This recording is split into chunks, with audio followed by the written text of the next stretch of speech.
दोस्तों, मुखिया का काम होता है गांव के लोगों के झगड़े खत्म करना, लेकिन हमारे मुखिया जी तो झगड़ा बढ़ा ही देते हैं। इस वीडियो में देखिए।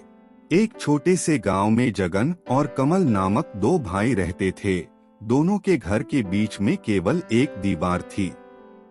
जगन के घर में एक अमरूद का पेड़ था, लेकिन उसका आधा हिस्सा कमल के घर की ओर झुका हुआ था और पेड़ पूरी तरह फलों से लदा हुआ था। एक दिन जगन ने देखा कि कमल पेड़ से अमरूद तोड़ रहा है। यह देखकर जगन को बहुत गुस्सा आया। उसने कमल से कहा, तुमने फल क्यों तोड़ा? कमल ने जवाब दिया, मैंने तो अपनी तरफ आए हुए फल तोड़े हैं और मैं तो इसी तरह रोज फल तोड़कर खाऊंगा। इतना सुनना था कि जगन का गुस्सा सातवें आसमान पर पहुंच गया और कमल से बोला, अगर तुम बाज नहीं आओगे तो मैं मुखिया जी के पास जाऊंगा। कमल बोला, हाँ हाँ चले जाओ, मैंने कोई चोरी थोड़ी ना की है जो मैं डरूंगा। अगले दिन सुबह दोनों मुखिया जी के पास जाते हैं और अपनी लड़ाई का कारण मुखिया जी से बताते हैं। परंतु मुखिया एकदम मूर्ख आदमी था। वह लोगों के झगड़े सुलझाने की बजाय उन्हें और ज्यादा मुसीबत में डाल देता था।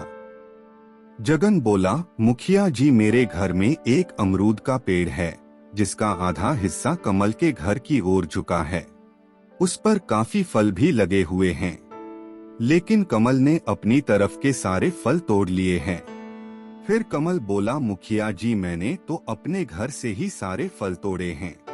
मुखिया जी थोड़ी देर चुप रहे और सोच विचार कर बोले, यह सारी समस्या अमरूद के पेड़ से है। अगर हम अमरूद का पेड़ काट दें तो झगड़ा अपने आप खत्म हो जाएगा। यह सुनकर जगन बहुत अचंभित हो गया, क्योंकि उस पेड़ को उसने बड़ी मेहनत से खाद पानी देकर बड़ा किया था। वह उसे काटना नहीं चाहता था, लेकिन मुखिया जी की बात का मान रखते हुए पेड़ कटवा दिया। यह देखकर जगन की पत्नी तिलमिला उठी और बोली, मुखिया जी का यह फैसला सही नहीं है। मुखिया जी ने हमारे साथ अच्छा नहीं किया है। ऐसे ही कुछ दिन बीत जाते हैं। फिर एक दिन जगन के घर में कहीं से एक चूहा आ गया। जगन की पत्नी उस चूहे को घर से भगा रही थी, तो वह चूहा कमल के घर में घुस गया। चूहे को कमल के घर में जाता देख जगन की पत्नी खुश होते हुए बोली, यह बहुत अच्छा हुआ। अब हम मुखिया जी के पास जाकर उन्हें बताएंगे कि कमल ने चूहे पाले हैं, ताकि वह हमारे घर में रखी अनाज की बोरी खराब कर सकें। जगन की पत्नी ने यह सारी बात जगन को बताई और फिर सुबह दोनों मुखिया के पास गए। मुखिया ने दोनों की बातों को बड़े ध्यान से सुना और फिर कमल से बोला, कमल, तुमने यह ठीक नहीं किया। फिर मुखिया जी जगन से बोले, जगन, तुम एक काम करो, अगर कमल ने चूहा पाला है तो तुम घर में एक बिल्ली पाल लो। जैसे ही चूहा तुम्हारे घर आएगा, तुम्हारी बिल्ली उसे खा जाएगी और इस तरह तुम्हारी यह समस्या खत्म हो जाएगी। मुखिया जी की बात सुनकर जगन और उसकी पत्नी तुरंत ही जाकर एक बिल्ली खरीदकर घर ले आए। अगले दिन जैसे ही चूहा जगन के घर आया तो बिल्ली ने उसे दबोच लिया और खा गई। फिर बिल्ली कमल के घर जाती और उसके घर का सामान उलट पलट करती थी। यह सब देखकर कमल की पत्नी को बहुत गुस्सा आया और फिर वह कमल को लेकर मुखिया जी के पास गई और मुखिया जी को सारी बात बताई। मुखिया ने यह सब सुनकर कहा, देखो कमल, अगर जगन की बिल्ली तुम्हारे घर आकर नुकसान कर रही है तो तुम एक काम करो, तुम एक कुत्ता ले आओ। फिर बिल्ली तुम्हारे घर के आसपास भी नजर नहीं आएगी। मुखिया जी की बात सुनकर कमल और उसकी पत्नी एक कुत्ता खरीद लाए। अगले दिन जब बिल्ली कमल के घर आई तो कुत्ता उस पर झपट पड़ा और बिल्ली को दबोच कर खा गया। कमल यह सब देखकर बहुत खुश हुआ, लेकिन इस बात से जगन और उसकी पत्नी बहुत दुखी हुए। फिर दोनों मुखिया जी के पास गए और बिल्ली के बारे में बताया। जगन की बात सुनकर मुखिया चिंतित हुआ। मन ही मन सोचने लगा, इन दोनों की लड़ाई तो खत्म होने का नाम ही नहीं ले रही है।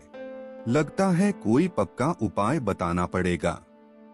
फिर मुखिया जी जगन से बोले, देखो जगन, मैं भी तुम लोगों के झगड़ों से परेशान हो गया हूँ। अब जो मैं तुमको उपाय बताऊंगा उससे तुम्हारा झगड़ा हमेशा के लिए खत्म हो जाएगा। अगर कमल का कुत्ता तुम्हें परेशान कर रहा है तो तुम एक शेर पाल लो। इस बार मुखिया जी का उपाय सुनकर जगन बहुत चकित हुआ और मुखिया जी से बोला, मुखिया जी, शेर भी क्या कोई पालतू जानवर है? और फिर जगन और उसकी पत्नी बिना बताए अपने घर वापस आ गए। लेकिन मुखिया जी एक शेर पकड़कर जगन के घर ले आए और उसे एक पेड़ से बांध दिया। यह सब देख जगन बहुत डर गया, लेकिन फिर उसने हिम्मत दिखाते हुए शेर के खाने का बंदोबस्त किया और उसको खाना दिया। अगले दिन जब कुत्ता जगन के घर आया तो शेर ने उसे दबोच लिया और खा गया। कुछ दिन ऐसे ही बीत गए, लेकिन अब शेर के भोजन की व्यवस्था करते करते जगन के पास पैसे भी खत्म हो गए थे। अब वह शेर को बहुत ही कम भोजन देने लगा, जिससे शेर का पेट नहीं भरता था। फिर एक दिन शेर बहुत जोर से दहाड़ा और अपनी जंजीर तोड़कर गांव की तरफ चला गया। शेर को खुला हुआ देखकर गांव के लोगों में भगदड़ सी मच गई। चलते चलते शेर मुखिया जी के पास ही पहुंच गया। शेर को आता हुआ देख मुखिया जी बोले, अच्छा, तो जगन तुम्हें खाना नहीं देता है? तुम भूखे हो इसलिए मेरे पास जगन की शिकायत करने आए हो? इतना कहते ही शेर ने मूर्ख मुखिया के ऊपर हमला कर दिया और उसे खा गया। दोस्तों, आपको वीडियो कैसी लगी कमेंट करके जरूर बताएं। वीडियो को लाइक, चैनल को सब्सक्राइब जरूर कीजिए।